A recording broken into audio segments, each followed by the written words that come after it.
दोस्तों नमस्कार। मैं आपका दोस्त Gautam Kumar, senior section engineer, भारतीय रेल, आपका आपके चैनल द रेल मास्टर पर स्वागत करता हूं। दोस्तों, आज हम थर्मोडायनेमिक्स सीरीज में लेक्चर 5 की ओर बढ़ेंगे। तो आज का लेक्चर 5 थर्मोडायनेमिक्स सीरीज का होने वाला है। ये lecture RB JE, SSC JE और अन्य जेई संबंधित प्रतियोगी परीक्षाओं के लिए उपयोगी है। तो चलिए हम लोग शुरू करते हैं। तो मेनली आज के वीडियो में हम लोग internal energy, enthalpy, right, and heat calculation देखेंगे, है ना। हीट कैलकुलेशन या heat transfer in different processes. तो हीट ट्रांसफर तो कुछ ही हो पाएगा, आधा पोर्शन आई थिंक हो पाएगा और आधा पोर्शन हम लोग नेक्स्ट लेक्चर में करेंगे। चलिए शुरू करते हैं।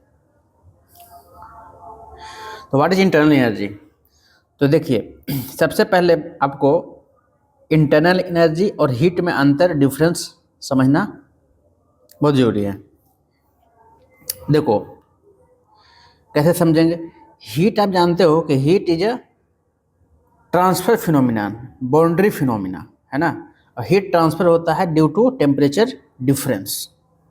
जैसे मान लो ये तुम्हारा कंटेनर है, इसमें, है ना, एयर फिलअप है, ठीक है।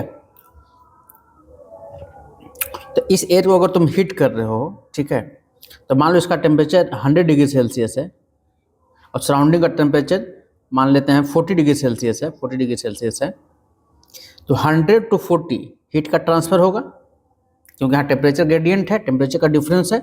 तो टेम्परेचर के डिफरेंस के वजह से, by the virtue of temperature difference, whatever the energy is flowing, जो भी एनर्जी फ्लो करता है, ट्रांसफर होता है, डेट इज हीट। तो इसको बोलेंगे कि हीट का ट्रांसफर हो रहा है, ठीक है, ये बाउंड्री को हीट क्रॉस कर रहा है, राइट। तो हीट एक बाउंड्री फिनोमिना है, तो इसको हम हीट ट्रांसफर बोलेंगे। तो इंटरनल एनर्जी क्या है? इंटरनल एनर्जी होता है उस गैस का इंटरनल एनर्जी, कंटेंट है, उसके अंदर वो समाहित होता है, ठीक है ना। तो आप heat of the air in this chamber नहीं बोल सकते हो, वो गलत होगा, क्योंकि हीट एक्चुअली ट्रांसफर होता है due to virtue of the temperature difference. Internal energy क्या होता है कि इंटरनल एनर्जी इस मीडियम का होगा, एयर यहाँ है ना, एयर, तो इसको हम बोल सकते हैं कि internal energy of this chamber. और ये इंटरनल एनर्जी फंक्शन होता है टेम्परेचर का। जैसे 100 डिग्री सेल्सियस टेम्परेचर है, तो इसका कुछ ना कुछ इंटरनल एनर्जी होगा। 100 से टेम्परेचर बढ़ के मान लो कि 110 हो गया इसका, राइट। मान लो इस चैम्बर में, इस जो एयर है, इसका टेम्परेचर पहले 100 था, 100 से बढ़ करके 110 हो गया, तो इसका इंटरनल एनर्जी क्या हो गया? बढ़ गया। तो इंटरनल एनर्जी उसका है, कंटेंट है ये, है ना, उसके अंदर की एनर्जी है, ऐसे आप समझ सकते हो। चाहे वो ट्रांसलेशन एनर्जी के फॉर्म में हो, वाइब्रेशन एनर्जी के फॉर्म में हो, उसकी अपनी एनर्जी है वो। लेकिन हीट उसकी अपनी एनर्जी नहीं होती, हीट होती है ट्रांसफर ऑफ एनर्जी या flow of energy from high temperature to low temperature, ये होती है हीट। इतनी बात आप समझ गए होंगे। तो इंटरनल एनर्जी उस मीडियम का होता है, उस मटेरियल का होता है, किसी सबस्टांस का होता है। लेकिन हीट किसी सबस्टांस का नहीं होता है। हीट क्या होता है? वो एनर्जी ट्रांसफर होता है, energy transfer from high temperature to lower temperature, ठीक है। तो आप ऐसा नहीं बोल सकते कि heat of the air present in the chamber, गलत। आप बोलोगे जब भी internal energy of the air present in this container या इन दिस चैम्बर, राइट। तो ये डिफरेंस आपको समझना जरूरी था। चलिए अब चलते हैं। तो जैसा कि हमने आपको बता रखा, internal energy is an extensive property, ये मास पे डिपेंड करता है ना। तो ये एक्सटेंसिव प्रॉपर्टी हो गया। यूनिट इसका क्या होगा? वही जो एनर्जी का यूनिट होता है, जूल और केजी। स्पेसिफिक इंटरनल एनर्जी जब बोलोगे तो ये इंटरनल एनर्जी होगा पर यूनिट मास। तो जो भी एनर्जी होगा पर यूनिट मास निकाल दोगे, मतलब जूल पर केजी। अच्छा, इंटरनल एनर्जी में बता दूं, इंटरनल एनर्जी जो भी डिपेंड करता है, that is temperature, function of temperature and volume, दो चीज़ों पर डिपेंड करता है generally. For any substance, solid हो, लिक्विड हो, गैस हो, कोई भी सबस्टांस के लिए, है ना। और फिर हम लोग पार्टिकुलरली फॉर आइडियल गैस बात करेंगे, ठीक है, और हमें वही याद रखना है, आइडियल गैस वाला ही। लेकिन पहले हम जनरल बात करेंगे फॉर एनी सबस्टांस। तो देखो, जब इंटरनल एनर्जी टेम्परेचर और वॉल्यूम का फंक्शन है, तो आप इसको इस तरीके से लिख सकते हो, ठीक है। सॉरी, आप इसको ना इस तरीके से, एक मिनट यार, एक कैसे इसको करते हैं, शो करके ही मानूंगा मैं तो। नीचे से क्यों आ रहा है ये ठीक है। चलिए, तो ये टेम्परेचर ऑफ वॉल्यूम का फंक्शन होता है। तो आप ड्यू अगर लिखना चाहो तो ड्यू फिर कैसे लिखोगे? ड्यू लिखोगे डी डेल यू बाई, क्योंकि टेम्परेचर का फंक्शन है तो del U by del T, और फिर डी टी से मल्टीप्लाई कर दोगे ताकि ये कैंसिल हो जाएगा और ड्यू तुम्हारा आ जाएगा, जो ड्यू तुम निकालने जा रहे हो। वैसे ही यहाँ पे भी का भी फंक्शन है, तो del U by del V into D V कर दोगे, क्योंकि डी वी से डी वी क्या होगा, कैंसिल होगा, तो डी यू आएगा तुम्हारा। तो जब ये निकाल रहे होगा del U by del T तो वॉल्यूम को कांस्टेंट रखोगे, जब del U by del V निकाल रहे हो तो टेम्परेचर को कांस्टेंट रखोगे, ठीक है। अच्छा, ये del U by del T जो है at constant V D T, इसी को बोलते हैं C V, specific heat capacity at constant volume C V. तो del U by del T right at constant volume, यहाँ डेल टी होता है, यहाँ क्या कर दोगे डी टी, ये हो गया स्पेसिफिक हीट कैपेसिटी। एक्चुअली इतना होता है, डी टी नहीं होता उसमें, ठीक है। सी वी मतलब internal energy per unit temperature, मतलब जूल पर केल्विन, ये तुम्हारा हो गया सी वी राइट। मतलब change of internal energy per unit temperature, this is known at specific volume at constant, specific heat capacity at constant volume. तो इसको यहाँ जब पुटअप करोगे तो डी की वैल्यू आ जाएगी C V D T, C V यहाँ से देख लोगे C V D T plus del U by del V at constant temperature into D V. ये आपका जनरल फॉर्मूला हो गया for any substance, general formula. लेकिन कुछ टर्म्स एंड कंडीशन के साथ, मान लो कि कोई प्रोसेस है जो आइसोकोरिक है, तो आइसोकोरिक प्रोसेस में क्या होता है, चेंज इन वॉल्यूम जीरो, ये तो होता है, वॉल्यूम कॉन्स्टेंट होता है। तो वॉल्यूम में जब जीरो हो जाएगा तो ये तो कैंसिल हो जाएगा। तो आइसोकोरिक प्रोसेस के लिए डी वी इक्वल टू कितना बच जाएगा, C V D T. Isochoric process हो फॉर एनी सबस्टेंस, कोई भी सबस्टेंस हो और आइसोकोरिक प्रोसेस हो, तो आपका ये डी वी इक्वल टू क्या होगा, सी वी डी टी, ये वाला टर्म जीरो हो जाएगा, ठीक है। तो यहाँ से आप देख सकते हो। अच्छा, अब हम आएंगे, एक मिनट यहाँ पे आ जाओ आप। आइडियल गैस के लिए हम लोग देख लेते हैं। मेनली हमें यही देखना है कि what is the value of internal energy for ideal gas, ठीक है ना। जनरल फॉर्मूला हमने देख लिया। जनरल फॉर्मूला क्या था, जनरल फॉर्मूला था C V D T right plus del U by del V at constant temperature into D V, यही था, ये जनरल फॉर्मूला था। लेकिन आप जब आइडियल गैस के बारे में बात करोगे, तो फॉर्मूला जानते हो केवल क्या आएगा, D U equal to C V D T. This will be the, because internal energy will only the function of temperature there, ठीक है ना। इसका वैल्यू नेग्लिजिबल हो जाएगा, जीरो हो जाएगा, ठीक है। तो आप इंटरनल एनर्जी के लिए, गैसेस के लिए याद रखोगे कि डेल्टा यू जब भी कोई पूछे तो सी वी डेल्टा टी, ठीक है। और अगर ये जूल पर केल्विन में हो गया आपका, जूल पर केजी में, सॉरी, पर यूनिट मास, स्पेसिफिक इंटरनल एनर्जी का चेंज है। अगर डेल्टा यू कोई पूछे तो कुछ नहीं, एम मल्टीप्लाई कर देना, M C V delta T, ठीक है। तो इस तरीके से आप यहाँ देख सकते हो। तो उसी को यहाँ डिफाइन किया गया, specific heat at constant volume मतलब सी we may be defined as change in specific internal energy per unit change in temperature, यही तो था सीबी का फॉर्मूला एट कांस्टेंट वॉल्यूम। या इसी को हम लोग अगर डिफरेंशियल फॉर्म में लिख रहे थे तो del U by D T at constant volume, ठीक है। क्योंकि तुम्हें बस इतना याद रखना है कि तुम्हें डी यू इक्वल टू क्या याद है, तुम्हें सी वी डी टी, ठीक है। तो सी वी तुम क्या देख पा रहे हो, D U by D T at constant volume. तो change in internal energy per unit change in temperature at constant volume is known as specific heat of at constant volume. Second point देख लो, internal energy of an ideal gas depends only on temperature. देख लो भाई, gas के लिए जो internal energy होता है केवल टेम्परेचर पर डिपेंड करता है। जनरल अगर बात करें सॉलिड लिक्विड सभी के लिए तो टेम्परेचर और वॉल्यूम भी आ रहा था, लेकिन आप इंटरनल एनर्जी जो है आइडियल गैस के लिए will be function of temperature only for ideal gas.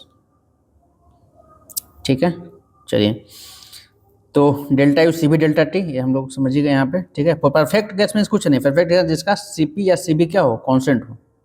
Ideal gas ही है जिसका सी पी और सी बी क्या होता है, constant. For finding total energy change specific energy mass expression must be multiplied by mass है। वही बोल रहा है कि अगर तुम मान लो कि टोटल एनर्जी चेंज निकालना चाहते हो, ठीक है, तो कुछ नहीं करना, मास में स्पेसिफिक इंटरनल एनर्जी से मल्टीप्लाई कर दोगे, सिंपल सी बात है। तो ये चूंकि स्मॉल यू जो है वो पर केजी है, एनर्जी पर केजी, ये क्या है, टोटल एनर्जी, तो मास से मल्टीप्लाई कर दोगे पर केजी में, तो टोटल एनर्जी तुम्हारा चेंज तुम्हारा आ जाएगा। चलो अब हम इंथैल्पी पे आते हैं। ठीक है, तो इंथैल्पी क्या है, देखो इंटरनल एनर्जी का तो फिजिकल सिग्निफिकेंस था कि इस चैम्बर के अंदर जो भी वाइब्रेशनल एनर्जी वगैरह था, है ना, मॉलिक्यूल के बीच जो ट्रांसलेशनल एनर्जी था, रोटेशनल एनर्जी था, है ना, वाइब्रेशन का एनर्जी था, वो टोटल ओवरऑल उसको हम इंटरनल एनर्जी बोल रहे थे। बट इंथैल्पी का कोई फिजिकल सिग्निफिकेंस नहीं है। एक्चुअली क्या था कि थर्मोडायनेमिक्स में कैलकुलेशन के समय यू प्लस पी भी ये टर्म बार बार आ रहा था। ठीक है, तो इसी को इन्होंने क्या किया कि शॉर्टकट फॉर्म में लिखने के लिए, इसको सिंबलाइज करने के लिए लोगों ने ये चीज़ का नाम दे दिया इंथैल्पी, कैपिटल एच के। स्मॉल एच लिखोगे तो स्पेसिफिक इंथैल्पी होगा। ठीक है, इसका क्या होगा, वही एनर्जी जैसा ही है, तो जूल पर केजी होगा। और कैपिटल एच लिखोगे तो यू प्लस पी भी होगा कैपिटल में सारा, ये क्या हो जाएगा तुम्हारा, जूल के फॉर्म में हो जाएगा इंथैल्पी। ठीक है, और स्मॉल एच कर दोगे तो स्पेसिफिक इंथैल्पी हो जाएगा, राइट। तो पर केजी डिफाइन करोगे, तो ये भी सिंपल है, आपका कुछ इसमें है नहीं। देखो वहाँ पे जैसे तुम देख रहे थे कि यू किसका फंक्शन था, टेम्परेचर और वॉल्यूम का, जनरली मैं बात कर रहा था, तो और केवल आइडियल गैस के लिए बात कर रहा था तो टेम्परेचर का केवल फंक्शन था। उसी तरीके से इंथैल्पी जो होता है फंक्शन होता है प्रेशर और टेम्परेचर का, मतलब वॉल्यूम नहीं आएगा यहाँ पे, प्रेशर आ जाएगा। ये जनरल में बात कर रहा हूँ। ठीक है, फिर हम आइडियल गैस के बारे में भी सीखेंगे। देख लो यहाँ से, तो इसको हम क्या लिख देंगे, एक बार टेम्परेचर से डिफ्रेंशिएट करेंगे, प्रेशर से डिफ्रेंशिएट करेंगे। अब ये जो टर्म है del H by del T at constant pressure, change in enthalpy per unit temperature, इसका मतलब क्या हुआ, change in enthalpy per unit temperature at constant pressure, इसीलिए इसका नाम है सीपी दे दिया हमने। इसको बोलते हैं specific heat at constant pressure, CP. इसको मैंने लिख दिया delta H by delta T at constant pressure, इसी को स्पेसिफिक हीट कहा गया। इसको डिफाइन कैसे करोगे, तो change in enthalpy per unit change in temperature. ठीक है ना, मतलब जूल पर टेम्परेचर क्या हो गया, केल्विन, और डेल्टा डेल एच जो है वो कहता था केजी का काम कर रहा है, केजी केल्विन, राइट। क्योंकि स्मॉल एच है तो जूल पर केजी हो गया उसका यूनिट, तो जूल पर केजी केल्विन, ये आपका हो गया। तो यहाँ से आप देख सकते हो कि जो फॉर्मूला आया ये आया, D H equal to C P D T plus. अच्छा, वहाँ पे तुम देख रहे थे इंटरनल एनर्जी में, वहाँ पे डी वी एम को जीरो करना, आइसो कोरिक प्रोसेस के लिए हमने देखा था स्पेशल केस।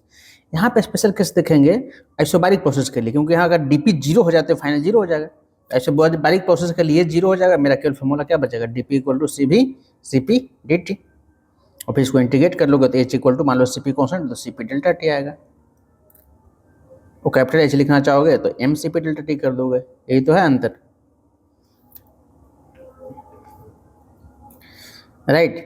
चलिए, तो ये हो गया आपका आइसोबारिक प्रोसेस के लिए। आइडियल गैस के लिए क्या कंडीशन होगा जी, तो आइडियल गैस के लिए भी आपको सेकंड वाला टर्म नेग्लिजिबल हो जाएगा, राइट, और आपका कुल मिलाकर के वैल्यू आ जाएगा D H equal to C P D T, और अगर इंटरनल एनर्जी की बात करेंगे तो D V equal to C P D T. बस ये दो फॉर्मूले तुम्हें याद रखने हैं। फाइनल कंक्लूजन यही है कि डी एच का वैल्यू ये होगा, डी यू का वैल्यू ये होगा फॉर आइडियल गैसेस, राइट।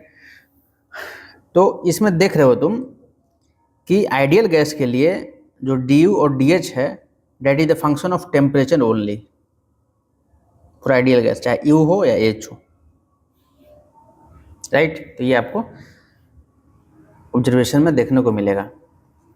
यहाँ पे कुछ नहीं, उसी को डिफाइन किया हुआ है या specific heat at constant pressure, मतलब सीपी, जो आप लिखे यहाँ पर डी एच बाई जो आपने डी टी किया, तो वही है कि change in specific enthalpy per unit mass, ठीक है, with respect to change in temperature. Enthalpy of ideal gas, अभी बताया आपको, इंथैल्पी हो या इंटरनल एनर्जी हो, अगर आइडियल गैस की बात करेंगे तो केवल फंक्शन ऑफ टेम्परेचर होगा, टेम्परेचर के बढ़ने के साथ बढ़ेगा, टेम्परेचर घटने के साथ इंटरनल एनर्जी और इंथैल्पी घटेगा। फॉर्मूला आप यहाँ देख ही रहे हो, CP/dT या CP∆T कह सकते हो। ठीक है, चलो 15 मिनट हुआ है, अभी हम लोग आगे हीट में, हीट चैप्टर में आगे बढ़ते हैं, हीट कैलकुलेशन में एक्चुअली। ठीक है, तो हीट कैलकुलेशन हम डिफरेंट प्रोसेस के लिए कैसे करेंगे। वर्क कैलकुलेशन हमने सीखा था पिछले वीडियो में, राइट। इसमें हम लोग हीट इंटरेक्शन सीखेंगे, वर्क कैलकुलेशन आगे भी थोड़ा सा कर लेंगे, राइट। चलिए, तो हीट इंटरेक्शन, तो सबसे पहला प्रोसेस है आइसोकोरिक, कि मान लो कि आइसोकोरिक प्रोसेस है, ठीक है, तो उसमें हीट इंटरेक्शन कैसे निकालेंगे। तो आइसोकोरिक प्रोसेस का मतलब क्या, वो एक चैम्बर है, ये बिल्कुल क्लोज्ड चैम्बर है, इसमें एयर फिलअप किया हुआ है, तो आइसोकोरिक प्रोसेस होगा इसमें। क्यों? क्योंकि उसका वॉल्यूम कभी चेंज होने वाला नहीं है, बिल्कुल रिजिड कंटेनर है। तो dV हो गया जी लो, तो वर्क इसमें कितना होगा जी, वर्क होगा PdV, वर्क दिखाया था ना PdV, डिस्प्लेसमेंट वर्क हो जाएगा 0, तो वर्क है ही नहीं। तो वर्क नहीं है तो अब फर्स्ट लॉ को पूरा भरपूर इस्तेमाल करेंगे हम लोग हीट इंटरेक्शन निकालने में। फर्स्ट लॉ क्या कहता था, Q = U + W, delta U + W, ये होता था। वर्क है 0, वर्क क्या है 0 है, मतलब जो भी हीट होगा, हीट का ट्रांसफर, ठीक है ना, इनसाइड से आउटसाइड या आउटसाइड से इनसाइड, वो डिपेंड करेगा चेंज इन इंटरनल एनर्जी पर। और चेंज इन इंटरनल एनर्जी का फॉर्मूला क्या होता है, डेल्टा U का फॉर्मूला तुम जानते हो, mCV या CV∆T।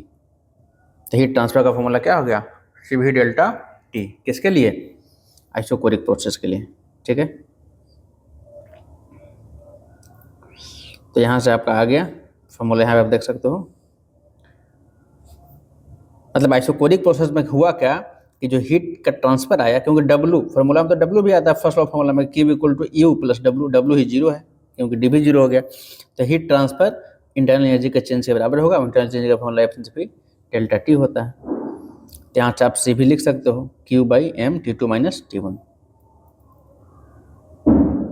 ठीक है।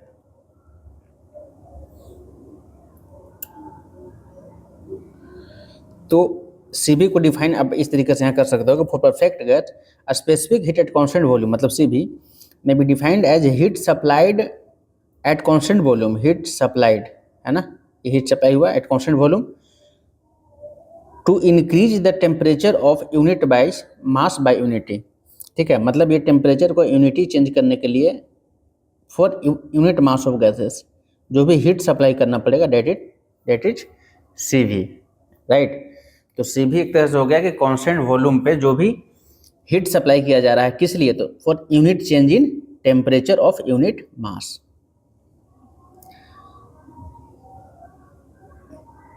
ठीक है। तो आपका ये हो गया, फर्स्ट हो गया आइसोकोरिक प्रोसेस। सेकंड पे आते हैं,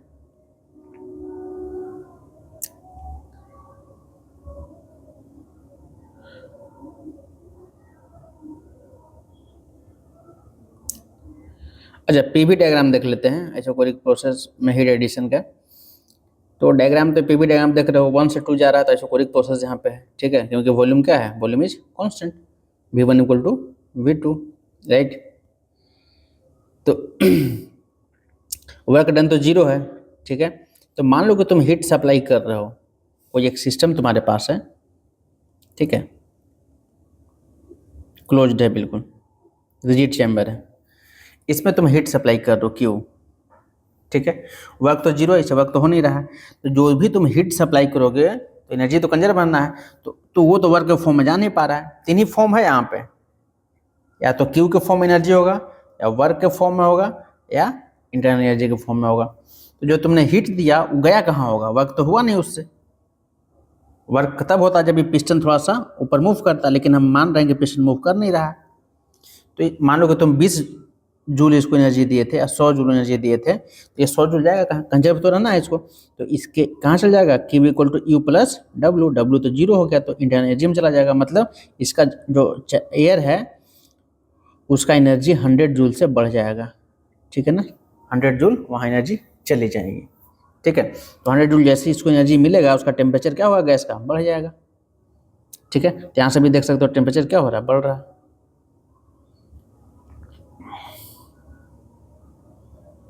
ठीक है, और प्रेशर भी बढ़ रहा है, यहाँ पे आप देख रहे हो प्रेशर भी क्या हो रहा है, बढ़ रहा है। चूँकि टेम्परेचर बढ़ेगा, ठीक है, और वॉल्यूम कांस्टेंट है, तो पी भी equal to R T. Volume constant है तो P directly proportional to temperature, तो टेम्परेचर बढ़ेगा तो प्रेशर भी बढ़ेगा। तो वही यहाँ लिखा हुआ है कि isochoric heat addition of to the perfect gas increase in pressure of the gas.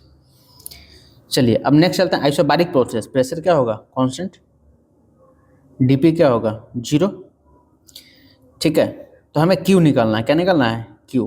Q क्या होता है, you plus W, right, you plus W. W मतलब क्या, पी डी भी, राइट। ठीक है, डी प्लस पी डी भी, राइट। तो इसमें देख रहे हो चूँकि कांस्टेंट प्रेशर था इसीलिए पी डी भी हम लोग लिख पाए। Actually integration of P D भी होता है। तो क्यू इक्वल टू यहाँ तुम लिख सकते हो डी यू प्लस पी, आप बाहर ले लो, पी इंटीग्रेशन डी भी, तो पी इंटू डेल्टा भी। इस तरीके से आपका हो जाएगा। तो यहाँ से आप देख सकते हो कैसे इसको निकाल सकते हैं। Q equal to U plus P delta भी। यू को क्या तुम लिख सकते हो, सी भी delta T, right. Ideal gas के लिए मैं बात करूँ तो आइडियल गैस के लिए पी को क्या लिख सकते हो तुम, पी भी इक्वल टू क्या होता है, आर टी।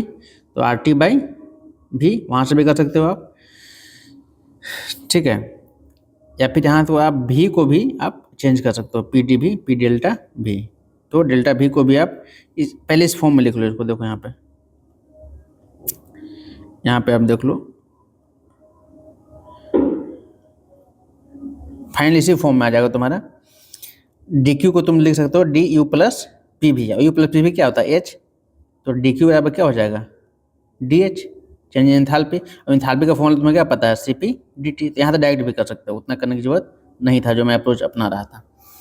तो del Q equal to C P delta T, change in temperature. ठीक है, तो ये आपका फॉर्मूला यहाँ से आ जाएगा डेल्टा एच। तो क्यू जो कि डेल्टा एच के बराबर होगा, क्योंकि आइसोबारिक प्रोसेस में, ठीक है ना, आइसोकोरिक में तुम क्या देखे थे, क्यू जो है किसके बराबर है, डेल यू के बराबर है। यहाँ आइसोबारिक प्रोसेस में क्यू किसके बराबर होगा, डेल्टा एच के बराबर होगा। डेल्टा एच होता है M C P delta T.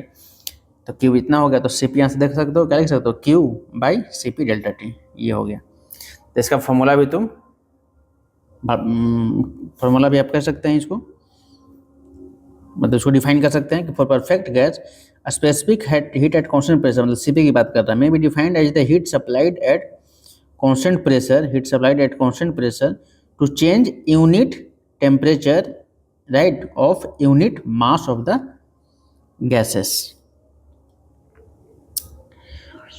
ठीक है, यहाँ पे पीवी डायग्राम बनाया हुआ है आइसोबारिक हीट एडिशन का फॉर परफेक्ट गैस। तो कांस्टेंट प्रेशर पे हीट तुम ऐड कर रहे हो, ठीक है, ये देखो यहाँ पे कांस्टेंट प्रेशर पे तुम हीट ऐड कर रहे हो, तो वॉल्यूम क्या होगा, ऑब्वियसली वॉल्यूम क्या होगा, बढ़ेगा, है ना। कि कांस्टेंट प्रेशर पे तुम हीट जो ऐड कर रहे हो, तो वो हीट कहाँ कहाँ जाएगा, डेल्यू में जाएगा, और कुछ वर्क भी हो रहा है। तो वर्क हो रहा है मतलब क्या, पी डी भी, मतलब वॉल्यूम में चेंज हो रहा है, तो वॉल्यूम बढ़ेगा। तो इस तरीके से, और चूँकि प्रेशर कांस्टेंट है तो ये कांस्टेंट लाइन होगा, और वॉल्यूम बढ़ रहा है मतलब इधर राइट साइड में आप जाओगे, क्योंकि वी डायग्राम यहाँ पे है। ठीक है,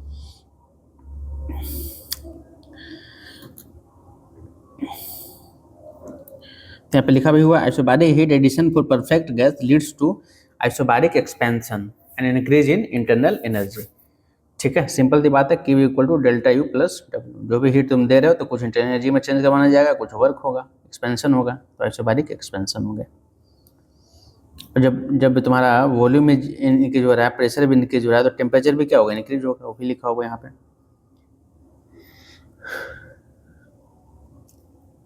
ठीक है, यहाँ पे देखो सीपी और सीबी में कौन बड़ा होता है, विच इज ग्रेटर। तो CP is greater than CB. तो हाउ, इसको प्रूफ कर सकते हो आप। प्रूफ हालांकि आपको पढ़ने की जरूरत नहीं है, फिर भी एक बार हम लोग देख लेते हैं। देखो दो चैम्बर ले लो यहाँ पे, ठीक है। एक चैम्बर में पिस्टन जो है मूवेबल है, ये पिस्टन मूव कर रहा है, मूवेबल है, मतलब यहाँ पे वर्क होगा, एक्सपेंशन होगा, डिस्प्लेसमेंट वर्क होगा। ये क्या है, स्टॉपर है, यहाँ पे मूव नहीं होगा ये, ठीक है। अब मान लो कि दोनों को तुम कुछ हीट दे रहे हो, ठीक है, या फिर ऐसा कर रहे हो कि तुम इस तरीके से हीट दे रहे हो, ठीक है, कि दोनों में चेंज इन टेम्परेचर सेम है, इसको भी कुछ हीट देना चाह रहे हो, इसको भी कुछ हीट देना चाह रहे हो, ठीक है। लेकिन हीट दोनों में इस तरीके से देना है कि दोनों का जो टेम्परेचर है वो सेम सेम क्वांटिटी से बढ़े, मतलब टेम्परेचर जो है ना सेम इंक्रीज हो।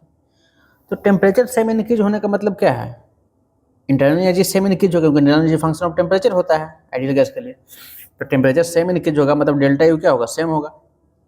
तो इंटरनल एनर्जी सेम चेंज हो, तो हम मान लें कि इसका इंटरनल एनर्जी 20,000 जूल चेंज हुआ है, इसका भी 20,000 किलो जूल चेंज हुआ है, एग्जाम्पल के लिए। चलिए सेम हुआ है, हीट हमें देना है, तो इसमें कितना हीट देना पड़ेगा। मान लो कि internal energy 20,000 kilo joule change हुआ, तो हीट तुम्हें 20,000 किलो जूल ही देना पड़ेगा, क्योंकि वर्क इसमें क्या है, जीरो है, पीडी भी जीरो है। मतलब कि तुम 20,000 किलो जूल हीट दोगे तो 20,000 किलो जूल कहाँ चला जाएगा, इंटरनल एनर्जी में चला जाएगा।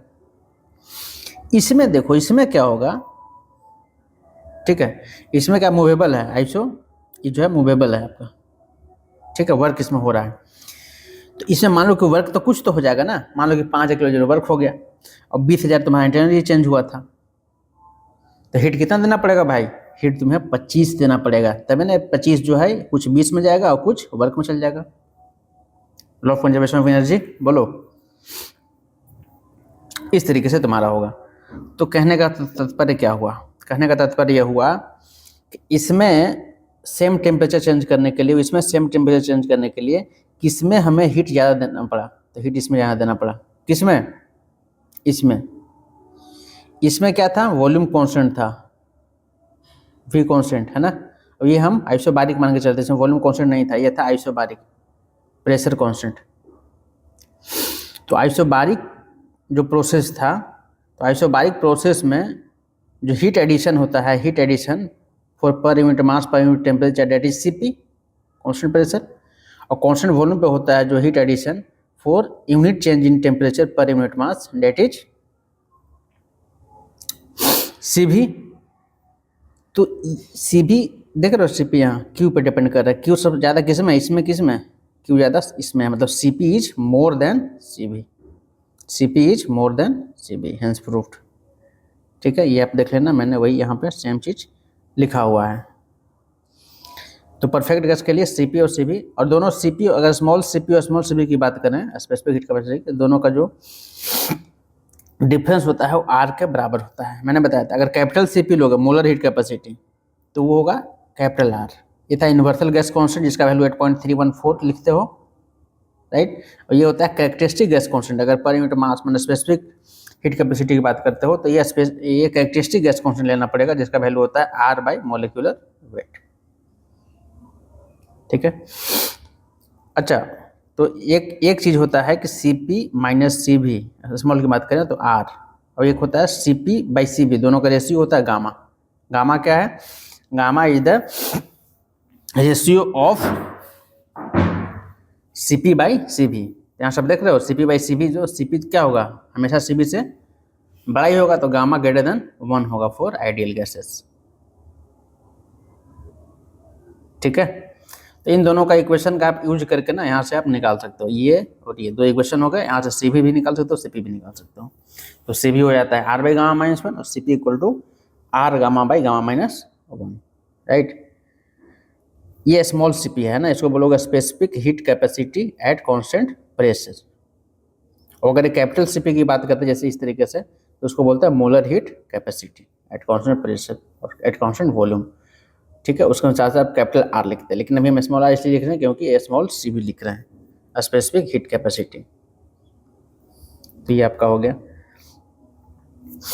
ठीक है। कुछ और बातें हम यहाँ से डिस्कस कर लेते हैं। एक होता है डिग्री ऑफ फ्रीडम, है ना। डिग्री ऑफ फ्रीडम का मतलब है कि कितने तरह का मोशन कोई भी मॉलिक्यूल या कोई भी गैस कर रहा है ना। ट्रांसलेशन में जैसे 3 तरह का होता है, एक्स वाई जेड, है ना। एक्स में मोशन हो रहा है तो 1 डिग्री ऑफ फ्रीडम बोलेंगे, वाई में हो रहा है तो 2 हो गया, एक जेड में हो गया तो 3 हो गया, तो एक्स वाई जेड। और फिर रोटेशन भी देखेंगे कि एक्स एक्सिस के अबाउट अगर रोटेट कर रहा है तो 1 degree of freedom, Y axis के अबाउट कर रहा है तो 2 डिग्री ऑफ फ्रीडम, जेड के अबाउट कर रहा है तो 1 डिग्री ऑफ फ्रीडम। मतलब टोटल 6 डिग्री ऑफ फ्रीडम होते हैं, 3 ट्रांसलेशन और 3 रोटेशन। ठीक है, तो यहाँ पे हम बात कर लें। देखो इंटरनल एनर्जी को ना इस तरीके से भी आप इस तरह से भी आप सिंबलाइज कर सकते हो, F/2RT। ठीक है, तो यहाँ से सी भी आप निकाल सकते हो इस फॉर्मूला को लगा करके, जो FR/2 आता है। तो सी भी आपको याद रखना है कि FR/2 भी लिख सकते हैं, जहाँ ऑफ एफ क्या है, डिग्री ऑफ फ्रीडम है। अच्छा, एफ को इस तरीके से भी रिप्रेजेंट करते हैं, गामा को, gamma equal to 1+2/F, 1+2/F।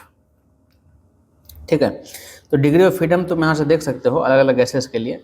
जैसे मान लो मोनोएटॉमिक गैस है, जैसे हीलियम हो गया, इसमें केवल एक ही एटम होता है, नियॉन हो गया, आर्गन हो गया, जो नोबल गैसेस हैं, उसमें डिग्री ऑफ फ्रीडम कितना होगा जी? तो मात्र डिग्री ऑफ फ्रीडम 3 होगा। कैसे? एक्स एक्सिस के अबाउट रोटेट करेंगे, वाई एक्सिस के अबाउट रोटेट करेंगे, ट्रांसलेट करेंगे, और जेड एक्सिस के अबाउट ट्रांसलेट करेंगे। मान लो कि हीलियम का कोई एक मोलिक्यूल है, या तो इधर जाएगा, या तो इधर जाएगा, या तो इधर जाएगा, जेड एक्सिस, तो 3 ही है इसमें। रोटेशन का सवाल ही नहीं उठता, क्योंकि एक ही मोलिक्यूल है, तो एक्सिस तो बनेगा नहीं, तो रोटेट कैसे होगा? इसके अगर रोटेट भी इसके अबाउट कराएंगे तो उसका इनर्शिया 0 हो जाएगा, बिल्कुल वो एक्सिस पे ही जाएगा, इतना छोटा मोलिक्यूल होता है। तो एक्स वाई जेड के बाद रोटेशन उसका नहीं होगा। ठीक है, उसमें इनर्शिया ही नहीं होगा उसका, क्योंकि अगर मान लो डायटोमिक मोलिक्यूल होता है, जैसे ऑक्सीजन यहाँ भी है, यहाँ भी, एक मोलिक्यूल यहाँ है, एक मोलिक्यूल यहाँ है, तो एक बॉन्ड यहाँ पे बनता, O2 के लिए मैं बात कर रहा हूँ, तो ये एक्स एक्सिस के अबाउट रोटेट भी कर सकता था, तो इसका डिग्री ऑफ फ्रीडम काउंट होता है रोटेशन में, लेकिन इनका degree of rotation, degree of freedom in rotation count नहीं होना चाहिए। तो यहाँ से आप देख रहे हो कि गामा निकाल रहे हो तो 1+2/F, यहाँ देख लो 1.67, तो इनके लिए होता है। डायटोमिक गैस के लिए भी देख लो उसी तरीके से, डिग्री ऑफ फ्रीडम 5 है, तो इसका गामा कितना आएगा? 1.4 आएगा। डायटोमिक के लिए 1.33 आता है, डिग्री ऑफ फ्रीडम 6 होता है।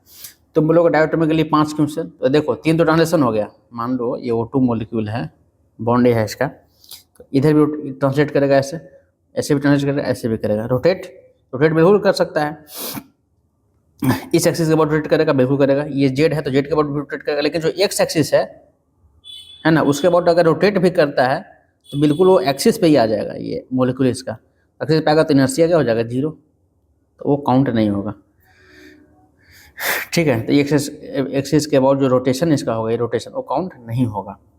तो 3 ट्रांसलेशन और 2 रोटेशन, तो 5 डिग्री ऑफ फ्रीडम होगा। ठीक है, और जो ट्राई एटॉमिक होंगे तो इस तरीके का होगा, तो उसका तो 3 रोटेशन होगा और 3 ट्रांसलेशन होगा, तो 6 होगा डिग्री ऑफ फ्रीडम। तो इस तरीके से गामा की वैल्यू यहाँ पे होती है। तो यहाँ से आप देख सकते हो कि सी भी को डायरेक्ट आप याद रख सकते हो FR/2 डिग्री ऑफ फ्रीडम के टर्म में, और CP जो होगा वो क्या हो जाएगा? R ज़्यादा होता है, तो F/2 CP equal to CV plus R। CV तुमने देखा FR/2 प्लस R, तो F/2 + 1 × R, वो यहाँ पे लिखा हुआ। तो गामा का वैल्यू जो है ना एयर के लिए कितना लेते हैं? 1.4। अब से आप याद रखना। ठीक है, क्यों? क्योंकि डायटोमिक हम मान के चलते हैं इसको। ठीक है, ऑन एवरेज लिया जाता है। अच्छा, CV और CV का वैल्यू एयर के लिए ये आपको याद रखना है। ठीक है, तो जैसा कि हमने ऊपर देखा कि CP का वैल्यू R गामा/गामा-1 था, CV का इतना था, गामा का वैल्यू हमको पता चल गया 1.4, हमने पुटअप कर दिया तो ये वैल्यू हमारी आ गई। तो इसको आपको याद रखना है, CP 1.005 किलो जूल पर kg केल्विन, और CP है ये, CV होगा 0.718 किलो जूल पर kg केल्विन। चलिए, ठीक है, तो आई थिंक हमें आज हम यहीं तक करते हैं। नेक्स्ट वीडियो में फिर आगे हम लोग कंटिन्यू करेंगे। वीडियो अगर अच्छा लगा हो तो आप वीडियो को शेयर कर दें, लाइक कर दें वीडियो को, और चैनल को सब्सक्राइब भी कर दें। धन्यवाद।